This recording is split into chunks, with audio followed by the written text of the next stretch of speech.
Isla.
Mano po, inay.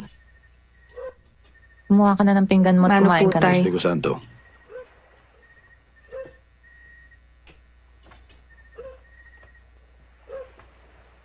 Saan ka na naman ba galing, Isla? Sumama ho kina Lusing sa paghatid kay Father Mike. Father Mike? Kanina pang umagang malis yun eh. Hindi mo ba alam na wala akong katulong dito ngayon? Ha? Hindi na nga akong makandaw-gaga sa trabaho dito sa bahay. Sa pagluluto, sa paglilinis, sa pagpapakain sa mga patot, sa mga baboy. Tama na yan, Gari. Kumakain tayo eh. Sabihin ko sa'yo, Isla. Nung bata ka nga, halos hindi kita padapuan sa lamok. Halos alilain ko ang sarili ko sa pag-aalaga sa'yo. Kampating-kampante ka dito sa amin ng tatay mo.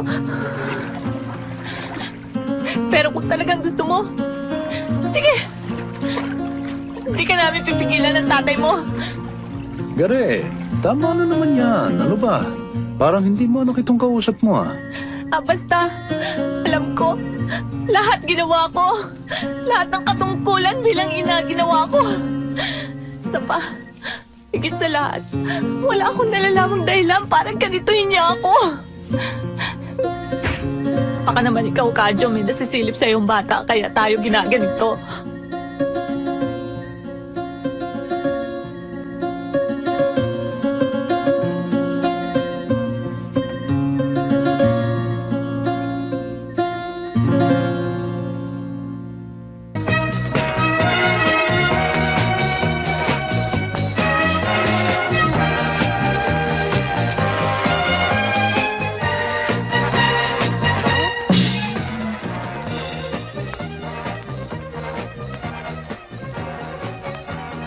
Isla,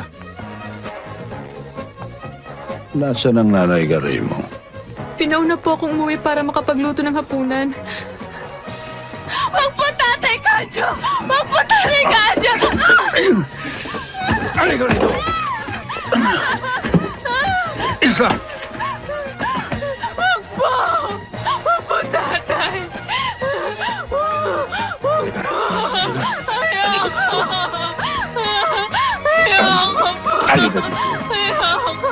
Halika dito, sabi!